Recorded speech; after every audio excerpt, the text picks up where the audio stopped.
बिस्मिल्लाहिर्रहमानिर्रहीम। अस्सलाम वालेकुम dear students, welcome to my channel. आज हम एक्सरसाइज 3.5 फर्स्ट ईयर की मैथ की जो है वो करेंगे। ये बहुत ज़्यादा इंपॉर्टेंट एक्सरसाइज है। इसमें से आपका एक लॉन्ग क्वेश्चन लाजमी तौर पर आता है, तो इसको आपने अच्छे तरीके से समझ लेना है। एक क्वेश्चन मैं आपको फर्स्ट पार्ट का समझाऊंगी और इसी तरह बाकी अगले पार्ट्स में जो इंपॉर्टेंट क्वेश्चन है वो भी मैं आपको बताऊँगी। तो इस एक्सरसाइज का जो फर्स्ट क्वेश्चन है ये बहुत ज़्यादा रिपीटेड क्वेश्चन है और बहुत ज़्यादा आता है, लेकिन क्वेश्चन चेंज भी हो सकता है। ज़रूरी नहीं कि यही क्वेश्चन आपका आए, लेकिन तरीका इन सब का सेम ही होगा। तो आप अच्छी तरह से इसको समझ लें ताकि किसी भी तरह की कन्फ्यूजन जो है वो आपको ना रहे। तो इसको किस तरह से सॉल्व करना है, सबसे पहले जो है वो हमारे पास ये है कि आपने लिखा है कि solve the following linear equations by using Cramer rule. तो क्रैमर का जो रूल है वो बहुत ज़्यादा मतलब आपने अपने मैट्रिक में भी पढ़ा होगा, ठीक है। उसमें भी प्रॉपर इसके बारे में डिटेल्स दी हुई हैं। तो उसी तरह से, लेकिन उसमें ये था कि आपके पास ना दो इक्वेशंस हुआ करती थी, तो इजीली बड़ा आप उसको सॉल्व कर लेते थे। तो इसमें भी प्रोसीजर आपने सेम ही फॉलो करना है। जैसे वहाँ पे आप पहले एडजॉइंट लेते थे, फिर उसका डिटर्मिनेंट लेते थे और एडजॉइंट लेके आप सॉल्व कर लेते थे। तो यहाँ पे सेम ही तरीका है, लेकिन थोड़ा सा चेंज होगा कि यहाँ पे अब आपका जो मैट्रिक होगा वो आपका होगा 3x3 का, और डिटर्मिनेंट थोड़ा सा आपका बड़ा हो जाएगा। बाकी सेम ही प्रोसीजर आपने इसमें फॉलो करना है, अगर आपको वो याद है। तो अगर नहीं भी है तो कोई मसला नहीं है, अभी हम जो है वो इसको देख लेते हैं कि किस तरह से आपने इसको सॉल्व करना है। अच्छा, तो क्वेश्चन नंबर 1 है हमारे पास। सबसे पहले क्वेश्चन नंबर 1 में हमारे पास जो है वो 3 इक्वेशंस दी हुई हैं, लीनियर इक्वेशंस, ये तीनों हमारे पास दी हुई है। सबसे पहले हमने क्या करना है, इनको मैट्रिक की फॉर्म में बना लेना है, ठीक है। ये जो इक्वेशंस है, इस इक्वेशंस की जो हमारे पास लेफ्ट हैंड साइड है उस पूरी को हमने क्या करना है, यहाँ पे मैट्रिक की फॉर्म में बना लेना है, ठीक है।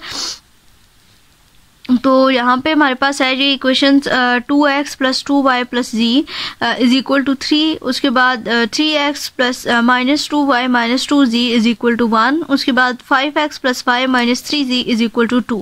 तो सबसे पहले हमने यहाँ पे इसका मैट्रिक बना लिया। जितने भी यहाँ पे हमारे पास कोफिशिएंट्स थे x y z के, तो हमारे पास है 2 2 एंड यहाँ पे z का के साथ कोई भी और कोफिशिएंट नहीं है, तो जहाँ पे कुछ भी नहीं लिखा होता तो इट्स मीन कि उसका कोफिशिएंट 1 है। तो यहाँ पे 2 2 1, उसके बाद 3 -2 -2 5 1 एंड -3, ये हमारे पास एक का मैट्रिक बन गया। अब सबसे पहले जब भी हम इनवर्स फाइंड करते हैं या जो भी मतलब प्रोसीजर हमने फॉलो करना हो इस तरह के मैट्रिसेस के ऊपर, तो सबसे जो पहला स्टेप होता है वो हमने करना होता है इसका डिटर्मिनेंट फाइंड। तो अगर फर्स्ट जो डिटर्मिनेंट है वो हमारे पास नॉट इज इक्वल टू 0 आता है, मतलब कि एक नॉन सिंगुलर मैट्रिक आता है, तो देन हम आगे इसको फर्दर सॉल्व करते हैं, अदरवाइज यहीं पे हमारा क्वेश्चन स्टॉप होकर रह जाता है। तो इस चीज़ को अपने लाजमी तौर पर जो है वो माइंड में रखना है। तो सबसे पहले हमने इस मैट्रिक का जो है वो हमने डिटर्मिनेंट फाइंड किया। 3x3 का मैट्रिक था, तो हमने फर्स्ट रो को एक्सपेंड कर लिया। यहाँ से ये 2 हमने लिया जहाँ पे, उसके बाद इसकी रो और इसके कॉलम को छोड़ते हुए -2 -2 1 एंड -3 यहाँ पे आ जाएगा। उसके बाद नेक्स्ट हमारे पास है 2, तो फर्स्ट प्लस, देन उसके बाद -2, और इस माइनस ये वाला जो 2 है इसकी कॉलम और इसकी रो को छोड़ते हुए 3 -2 5 एंड -3 आ जाएगा, प्लस 1 एंड 1 वाली कॉलम और रो को छोड़ते हुए 3 -2 5 एंड 1 आ जाएगा, जो वो वहाँ यहाँ पे हमने लिख लिया। उसके बाद सिंपल जो 2x2 मैट्रिक का हम डिटर्मिनेंट लेते हैं, इसके जो डायगोनल्स हैं वो आपस में मल्टीप्लाई हो जाते हैं और दरम्यान में माइनस का साइन आता है। 2 3 6 हो जाएगा और माइनस माइनस प्लस हो जाएगा, 2 1 2 हो जाएगा और दरम्यान में plus minus minus minus plus हो जाएगा। -2 3 3 9 हो जाएगा, माइनस भी 7 आएगा और 5 2 10 होगा। यहाँ पे माइनस है तो जो डिटर्मिनेंट के दरमियान में मैट्रिक आता है उस माइनस आता है, उसकी वजह से यहाँ पे प्लस हो जाएगा। उसके बाद लास्ट +1 3 1 3 एंड 5 2 यहाँ पे हमारे पास 10 आ जाएगा। सिंपल यहाँ पे इनको जो है वो हमने प्लस माइनस किया और मल्टीप्लाई किया, तो आंसर हमारे पास आ गया 27 which is not is equal to 0। तो इट्स मीन कि हम इसको आगे फर्दर सॉल्व कर सकते हैं। अब 1 बाय 1 करके यहाँ पे चूँकि 3 वेरिएबल्स यूज़ हो रहे हैं x y z, तो इन तीनों की वैल्यूज़ को हमने फाइंड करना है। सबसे पहले हमने x की वैल्यू को फाइंड करना है। तो x की वैल्यू फाइंड करने के लिए हमारे पास जो मैट्रिक बनेगा वो ये बनेगा कि यहाँ पे जो इक्वेशन की राइट हैंड साइड पे जो ये वैल्यूज़ दी हुई है 3 1 2, वो यहाँ पे फर्स्ट कॉलम में आ जाएंगी x की वैल्यू फाइंड करते हुए 3 1 2, ठीक है। ये 3 1 2 फर्स्ट पे आ जाएंगी। बाकी ये जो गिवन मैट्रिक हमने बनाया था इसके कोफिशिएंट से, वो वाले मैट्रिक के जो बाकी दोनों कॉलम्स हैं वो सेम रहेंगे। यहाँ पे जस्ट फर्स्ट वाला कॉलम चेंज होगा, जिसमें ये इक्वेशन की राइट हैंड साइड है ये 3 1 एंड 2, वो हमने यहाँ पे लिख दिया। डिवाइडेड बाय डिटर्मिनेंट ऑफ ए, यानी कि ये जो हमारा मैट्रिक है वो हमारा आ जाएगा 27 यहाँ पे आ जाएगा। फिर दोबारा से इस मैट्रिक का हमने लिया इसी तरह से डिटर्मिनेंट, तो आप इसको सिंपल स्टेप में मतलब समझने के लिए इस तरह से कर सकते हैं। यहाँ पे ये 3 को हमने लिया और साथ में इस रो और इस कॉलम को छोड़ते हुए ये 2 3 जार 6 हो जाएगा, 2 1 जार 2 हो जाएगा। तो डायरेक्ट यहाँ पे इस तरह आप ये वाला स्टेप भी साथ में इंक्लूड कर सकते हैं। उसके बाद हमारे पास आ जाएगा 2 और 2 वाले कॉलम और रो को छोड़ते हुए 1 -2 2 एंड -3 आ जाएगा। तो ये -3 + 4 देन +1 और यहाँ पे 1 1 जार 1 एंड 2 2 जार 4 आ जाएगा। इस तरह से यहाँ पे बन जाएगा 24 - 2 + 5 divided by 27 which is equal to 27/27। तो x की वैल्यू आपके पास क्या आ जाएगी, यहाँ से 1 आ जाएगी। उसके बाद आपने सेम y वाला वैल्यू जो है वो ले लेना है वेरिएबल, और y वाले वेरिएबल में क्या होगा कि जो इक्वेशन की राइट हैंड साइड थी वो आपकी आ जाएगी सेकंड कॉलम में, बाकी फर्स्ट और जो थर्ड कॉलम होगा वो आपका सेम रहेगा जो आपने सबसे पहले मैट्रिक बनाया था वो सेम। इसी तरह से फिर इसका भी आपने डिटर्मिनेंट लेना है और डिवाइड कर देना है आपने जो गिवन मैट्रिक का डिटर्मिनेंट हमने लिया था उसके ऊपर, और यहाँ पे इसका आंसर 0 आ जाएगा। फिर इसी तरह से आपने z की वैल्यू फाइंड कर लेनी है। z की वैल्यू फाइंड करते हुए आपने क्या करना है कि जो आपका राइट हैंड साइड होगा इक्वेशन का वो आपके थर्ड कॉलम में आएगी और बाकी फर्स्ट और सेकंड कॉलम दोनों सेम रहेंगे। डिवाइडेड बाय आपने 27 कर देना है जो गिवन मैट्रिक का हमने डिटर्मिनेंट निकाला था उसके। यहाँ पे भी सिंपल इसका डिटर्मिनेंट लेना है, तो z की वैल्यू भी आपके पास आ जाएगी 1। तो ये सिंपल से 3 स्टेप्स में आपने जो है वो क्रैमर के रूल को यूज करते हुए 3x3 मैट्रिक का डिटर्मिनेंट फाइंड कर लेना है। अब ये चीज़ आपने याद रखनी है कि सबसे पहले आपने मैट्रिक बनाना है, मैट्रिक बनाने के बाद आपने उसका डिटर्मिनेंट लेना है। अगर वो नॉट इज इक्वल टू 0 आता है तो आप इसको फर्दर सॉल्व करेंगे, अदरवाइज आप लिख देंगे यहाँ पे कि we can not apply the Cramer's rules on it because it is a singular matrix. तो हम इसको आगे फर्दर सॉल्व नहीं कर सकते क्योंकि 0 से डिवीजन जो है वो मैथ्स में पॉसिबल नहीं है। फर्स्ट क्वेश्चन का पूरा पार्ट बिल्कुल इसी तरह से आपने क्रैमर के रूल को यूज़ करते हुए करना है। सेकंड क्वेश्चन है कि use the matrices to solve the following system. यहाँ पे हमने मैट्रिसेस को जो है वो यूज़ करना है। ऐसा ही प्रोसीजर है जिस तरह हमने पीछे जो है वो एक डिटर्मिनेंट वाला फाइंड किया था, वहाँ पे हमने इनवर्स फाइंड किया था एक मैट्रिक का 3x3 मैट्रिक का। तो यहाँ पे भी कुछ इसी तरह से हमने जो है वो चलना है। तो यहाँ पे एक चीज़ डिफरेंट है कि यहाँ पे इक्वेशंस दी हुई है, इक्वेशंस को पहले हमने मैट्रिक की फॉर्म में खुद कन्वर्ट करना है। अभी आपको कोफिशिएंट्स की समझ आ गई होगी, जितने अब अननोन्स होंगे वो साथ में हमने लिख लेने हैं x y z और इक्वल्स टू में जो राइट हैंड साइड है वो भी साथ में आ जाएगी। तो इसको हम इस तरह से फिर लिखते हैं ax is equal to b which is equal to a inverse of x is equal to a inverse of b। अब a का मैट्रिक फर्स्ट वाला है, x का ये वाला है और b का ये राइट हैंड साइड वाली मैट्रिक है। अब सबसे पहले हमें यहाँ पे a इनवर्स चाहिए। तो मैंने आपको बताया था कि जब 3x3 मैट्रिक का अपने इनवर्स फाइंड करना हो तो सबसे पहले आपने लेना है डिटर्मिनेंट। डिटर्मिनेंट अगर आपका नॉन सिंगुलर आता है तो देन आप उसको नेक्स्ट सॉल्व करेंगे। तो यहाँ पे इस मैट्रिक का हमने लिया डिटर्मिनेंट इक्वल्स टू आया -2 के, तो इट्स मीन कि हम इसको फर्दर सॉल्व कर सकते हैं। अब इसका इन्वर्स किस तरह से हम लेंगे, इसका इन्वर्स हमारे पास बनता है adjoint of A divided by determinant of A. Determinant तो हमने फाइंड कर लिया, एडजॉइंट हमने फाइंड करना है। तो एडजॉइंट फाइंड करने के लिए 3x3 मैट्रिक का हमने जो है वो पीछे प्रोसीजर पूरा देखा था कि हमने इसके कोफैक्टर्स फाइंड करने होते हैं 1 by 1 करके। तो इसी तरह से अब सारे कोफैक्टर्स इसके फाइंड करेंगे, मतलब कि A11 A12 A13 इस तरह से जैसे हमने पीछे किया था इन्वर्स वाला एक क्वेश्चन किया था, सेम वही प्रोसीजर फॉलो करना है। जब हमारे पास सारे इसके फैक्टर्स आ जाएंगे तो देन हम उसका ट्रांसपोज लेंगे। मैं आपको दिखाती हूँ, ये देखिए यहाँ पे इस पूरे मैट्रिक के जो है वो हमने फाइंड कर लिए हैं इसके फैक्टर्स, ठीक है। अब दोबारा से इन सारी डिटेल्स आई थिंक सो को बताने की ज़रूरत नहीं है। फैक्टर्स के बारे में डिटेल से हम एक लेक्चर में इसको डिस्कस कर चुके हैं कि फैक्टर हमने किस तरह से फाइंड करने होते हैं। जब फैक्टर आ जाते हैं तो उसको एक मैट्रिक की फॉर्म में हम लिख लेते हैं और मैट्रिक की फॉर्म में लिखने के बाद उसका ट्रांसपोज जो है वो हम लाजमी तौर पर लेते हैं। जब ट्रांसपोज लेते हैं तो वो हमारे पास बन जाता है एडजॉइंट। जब एडजॉइंट आ जाएगा तो फिर सिंपल आपने adjoint of A divided by determinant of A कर देना है। और साथ में अब यहाँ पे चूंकि x is equal to a inverse of b आ रहा है ना, तो पहले b के मैट्रिक को a इनवर्स के साथ मल्टीप्लाई कर लेना है और फिर जो आंसर्स आएंगे उन सब को जो है वो आपने यहाँ पे -2 पे डिवाइड करना है। जब -2 पे आप डिवाइड करेंगे तो यहाँ पे आपका x का जो मैट्रिक था x y z उसमें जो वैल्यूज थी ये 1 1 और 0 की इक्वल आ जाएंगी 1 by 1 करके। तो इस तरह से करके आपने जो है वो मैट्रिक की फॉर्म में इन इक्वेशंस को सॉल्व करना है। अच्छा जी, उसके बाद जो इस एक्सरसाइज का इंपॉर्टेंट क्वेश्चन है वो क्वेश्चन नंबर 5 है, जिसमें है कि find the value of lambda for which the following system have non trivial solution, also solve the system for the value of lambda. कि सबसे पहले हमारा जो ये सिस्टम दिया हुआ है इसका जो है वो हमने इसमें से हमारे पास एक जो है वो वेरिएबल दिया हुआ है लैम्डा। इस लैम्डा की हमने वैल्यू फाइंड करनी है सबसे पहले। तो उसके लिए हमारे पास क्या है कि गिवन सिस्टम हमारे पास जो दिया हुआ है उसको हमने पहले मैट्रिक में कन्वर्ट कर लिया। जो हमारे पास आ जाएगा 1 1 1 2 1 -1 माइनस लैम्डा यहाँ पे अब आएगा, देन 1 2 एंड -2 आ जाएगा। ये हमारे पास मैट्रिक आ गया। अब गिवन है क्वेश्चन में कि इसका जो सोल्यूशन है वो एक नॉन ट्रिवियल सोल्यूशन है, यानी कि जो है वो हमारे पास ट्रिवियल सोल्यूशन है। नॉन ट्रिवियल होने का यही मतलब है, ट्रिवियल, ठीक है। नॉन ट्रिवियल सोल्यूशन है तो given system has non trivial solution, so जो है इसका जो डिटर्मिनेंट है वो इक्वल्स टू किसकी आएगा, 0 के आएगा। मतलब इसको हम पुट कर सकते हैं इक्वल्स टू 0 के।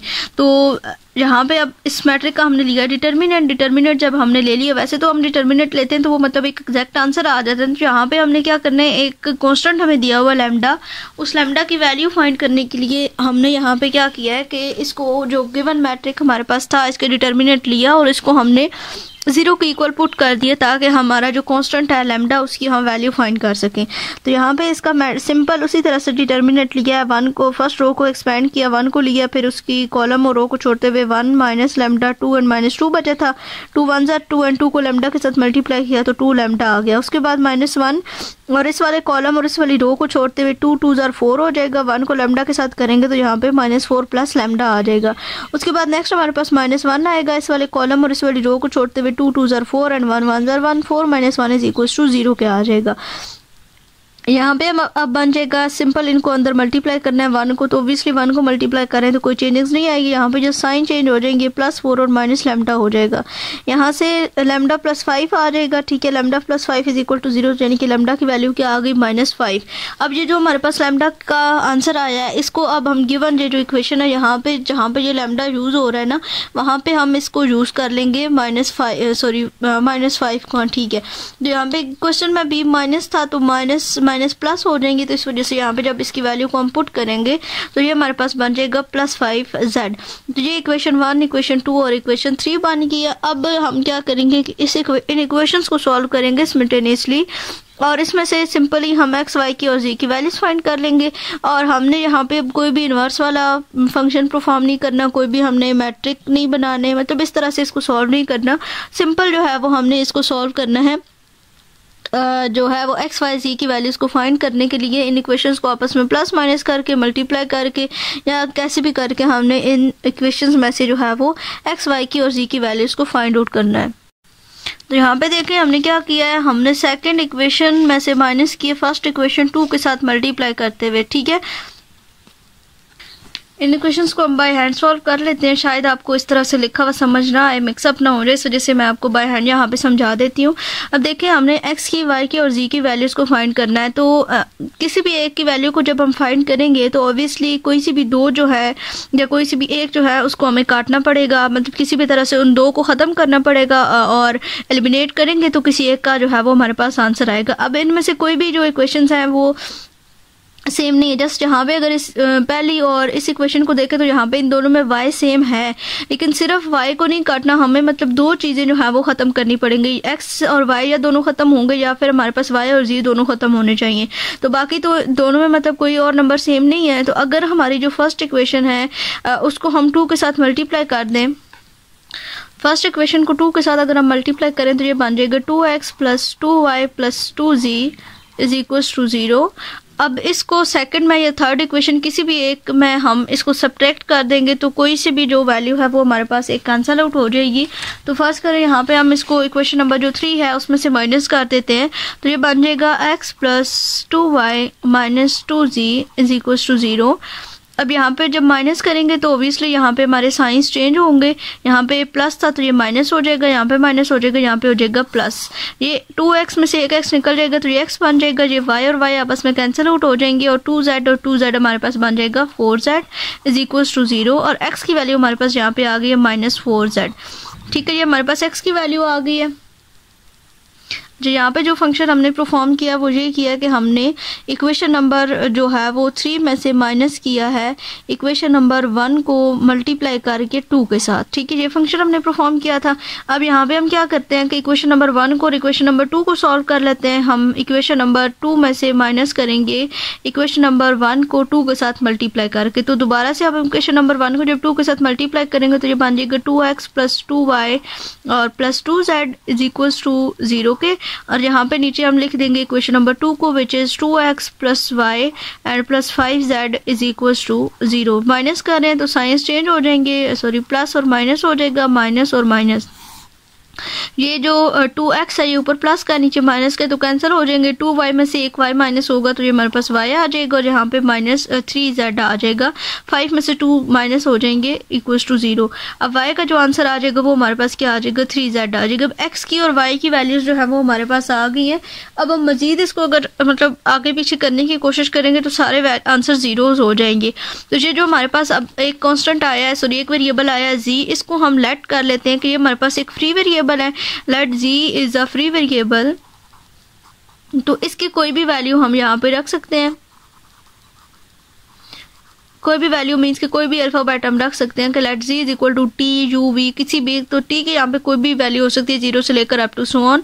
तो डिफरेंट वैल्यूज z की पुट करते जाएंगे तो हमारे पास यहाँ पे z की डिफरेंट वैल्यूज, मतलब कि यहाँ पे हमारे आंसर क्या आए हैं, x is equal to -4z आया है। उसके बाद y का जो आंसर आया है वो हमारे पास आया है 3z और जो हमारे पास z का आंसर आया है वो हमारे पास क्या आया है t। ठीक है, तो ये इस तरह से करके या z की जगह पे यहाँ पे आप t रख लें, 4t 3t एंड यहाँ पे z का t। तो इस तरह से करके आपने इस क्वेश्चन को सॉल्व करना। इसी तरह इसका सेकंड पार्ट है उसको भी आपने इसी तरह से सॉल्व करना। उसके बाद क्वेश्चन नंबर 6 है, ये भी इम्पोर्टेंट क्वेश्चन है, ज़्यादा तो नहीं आता लेकिन एक दफ़ा इसको हम देख लेते हैं। यहाँ पे है कि find the value of lambda which of the following system does not possesses a unique solution and also solve the system for the value of lambda. तो ये हमारे पास एक जो है वो सिस्टम दिया हुआ है। इसको सबसे पहले हमने इसका मैट्रिक बना लिया, आर्गुमेंटेड मैट्रिक बनाया और इसको जो है वो हमने सॉल्व किया। अब यहाँ पे ये जो अगर हमारे पास यहाँ पे एक 0 0 के इक्वल होते हैं ना, नॉन ट्रिवियल इसका सोल्यूशन होता, तो फिर हम इसको सिंपल इसी तरह से सॉल्व करते हैं जैसे अभी हमने पीछे क्वेश्चन किया है क्वेश्चन नंबर 5 में। लेकिन यहाँ पे ये हमारे पास 2 11 एंड 16 जो है वो इस तरह से करके हमारे पास एक होमोजेनियस इक्वेशन जो है वो दी हुई है। तो इसको हम अभी सॉल्व करते हैं। तो यहाँ पे सेम इसी का मैट्रिक बना लेना है। जस्ट चेंजिंग्स क्या आएगी कि इसकी राइट हैंड साइड भी इसके अंदर इंक्लूड होगी, 2 11 एंड 16। अब यहाँ पे हमने डिफरेंट रो ऑपरेशंस परफॉर्म करने हैं इस तरह से कि हमारा जो डायगोनल है उसके नीचे या फिर ऊपर हमारे पास 0 आ जाए, यानी कि एक जो है वो इचुलन फॉर्म हमारे पास बन जाए। यहाँ पे इचुलन है, रिड्यूस इचुलन फॉर्म का कंसेप्ट अगर आपको नहीं है तो मैं आपको बता देती हूँ। हमने आई थिंक सो के ऑब्जेक्टिव वाले वीडियो लेक्चर में देखा था कि इचुलन फॉर्म वो फॉर्म होती है जिसके डायगोनल के नीचे हमारे पास जो है वो 0 होते हैं और रिड्यूस इचुलन फॉर्म वो होती है कि जो है वो हमारे पास पूरा एक आइडेंटिटी मैट्रिक बन जाता है। तो यहाँ पे हम इसको सॉल्व करने की कोशिश करते हैं ताकि हमारे पास लैम्डा की वैल्यू आ जाए। तो यहाँ पे है हमारे पास सबसे पहला जो ऑपरेशन हमने परफॉर्म किया, हमने ये किया कि यहाँ पे हमारे पास 1 था फर्स्ट वाला, अब इसके नीचे हमें यहाँ पे 2 0 चाहिए होंगे। तो 2 को भी 0 करना है, 3 को भी 0 करना है। तो 2 -2 होगा तब 0 आएगा, इसी तरह 3 -3 होगा तब 0 आएगा।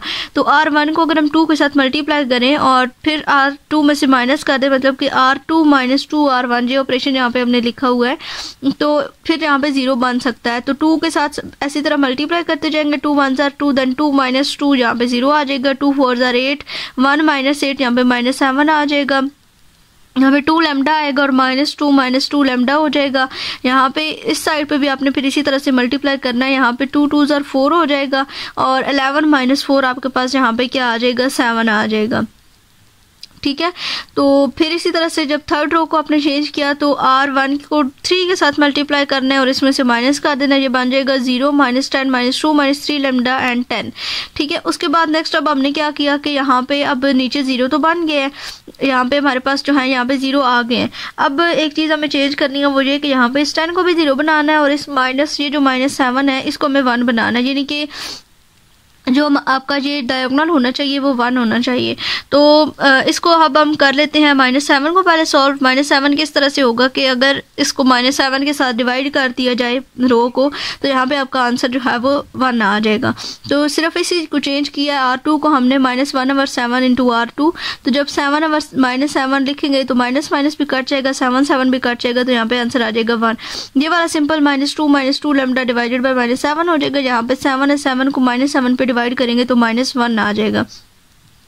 अब यहाँ पे हमारे पास 1 आ गया। अब इस 1 के नीचे भी हमें ये वाला 0 चाहिए, ये जो 10 है इसको भी 0 करना है। तो ये चूंकि -10 में है तो R2 को 10 के साथ मल्टीप्लाई कर देंगे और जो है वो R3 को इसमें ऐड कर देंगे। तो ये तो 0 ही था, हो जाएगा। यहाँ पे 10 के साथ मल्टीप्लाई किया तो 10 -10 + 10 यहाँ पे आपका 0 बन जाएगा। फिर इस वाले जो स्टेप हैं इनको आपने सॉल्व करना है। R2 को 10 के साथ मल्टीप्लाई करना है, ठीक है। और फिर आपका -2 -3 लैम्डा जो है उसमें से जो है वो प्लस हो जाएगा। इसको जो लैम्डा वाली दो थी उनको हमने इस तरह से करना है कि पहले 10 के साथ मल्टीप्लाई किया हमने। यहाँ पे R2 को 10 × 2 + 2 लैम्डा था, तो ये मल्टीप्लाई होगा तो 20 + 20 लैम्डा डिवाइडेड बाय 7 बन जाएगा। उसके बाद R3 को इसमें प्लस करना है, तो -2 -3 लैम्डा + 20 + 20 लैम्डा डिवाइडेड बाय 7। यहाँ पे हमने LCM लिया, 7 2 = 14 and 7 3 = 21, -14 -21 lambda + 20 and + 20 lambda divided by 7। अब जो लैम्डा वाली वैल्यूज हैं वो आपस में ऐड सब्ट्रैक्ट होंगे और जो बाकी हैं वो आपस में होंगी। तो यहाँ पे 21 में से 20 निकल जाएंगे तो माइनस लैम्डा आएगा, और 14 में से जो है वो 20 में से 14 निकल जाएंगे तो 6 माइनस लैम्डा और 7 आ जाएगा। यही हमारा यहाँ पे आया 6 - 7 लैम्डा। अब अगर जो है वो ऐसा होता कि यहाँ पे कोई और भी वैल्यूज होती हैं यहाँ पे, तो हम इसको मजीद सॉल्व करते हैं यहाँ पे 1 बनाने के लिए। लेकिन ये बाकी पूरी रो 0 हो गई है, इट्स मीन कि ये जो 6 माइनस लैम्डा और 7 है ये इक्वल्स टू किसके है, 0 के है। तो यहाँ पे अगर 0 आ गया तो इट्स मीन कि हम यहाँ पे इसको सॉल्व कर सकते हैं। 6 minus lambda divided by 7 is equal to 0 आ जाएगा। अब यहाँ से लैम्डा की वैल्यू क्या आ जाएगी, 6 आ जाएगी। अब ये जो गिवन ये जो मैट्रिक है इसमें लैम्डा की जगह पे हमने 6 पुट कर देना है। जब लैम्डा की जगह पे यहाँ पे हम 6 पुट करेंगे तो ये वाला मैट्रिक हमारे पास आ जाएगा। यहाँ पे 2 6 12 हो जाएगा, और 12 + 2 जो है वो हमारे पास बन जाएगा 14, और 7 2 14 हो जाएगा। तो यहाँ पे ये हमारा आ जाएगा 6 - 6 0, तो ये पूरा 0 हो जाएगा। उसके बाद यहाँ पे हमने इक्वेशंस बना ली है, x1 + 4x2 then 6x3 is equal to 2 आ जाएगा। यहाँ पे x2 + 2x3 is equal to -1, और x3 यहाँ पे एक फ्री वेरिएबल आप इसको कंसीडर कर लें। यहाँ पे x3 का जो है वो लास्ट वाली जो रो है इसमें से कोई हमारे पास नहीं आ सकती है। तो यहाँ पे 3 इक्वेशंस आ गई हैं। यहाँ पे x2 की वैल्यू यहाँ से हमने निकाली है, ये हमारे पास बन जाएगी -2x3 - 1। अब इसको ये जो इक्वेशन आई है इसको आप इक्वेशन नंबर 1 में पुट करें। जहाँ जहाँ पे x2 है वहाँ पे आप ये लगा दें 2x3 - 1, और ये बन जाएगा x1 - 8x3 - 4 और +6x3 इज इक्वल टू 2। अब यहाँ पे x1 और x3 आपके पास आ गए। x1 की वैल्यू आ गई है 2x3 + 6। अब x3 जो है वो एज अ फ्री वेरिएबल आप कंसीडर कर लें कि x3 आपका t है। तो x1 की वैल्यू आ जाएगी 2x3 + 6 2xt + 6, एंड x2 का वैल्यू आ जाएगा -2 t - 1, और x की वैल्यू जो है वो x3 की जो वैल्यू है वो t है। तो इस तरह से करके आपने इस क्वेश्चन को सॉल्व करना है। ये इसके इंपॉर्टेंट क्वेश्चन थे। होप सो कि इनकी अंडरस्टैंडिंग आपको हो गई होगी। अगर कोई भी कन्फ्यूजन हो या कोई भी चीज़ समझ ना आई हो तो आप कमेंट बॉक्स में पूछ सकते हैं। इंशाल्लाह मिलेंगे दूसरे वीडियो लेक्चर के साथ। अल्लाह हाफिज़।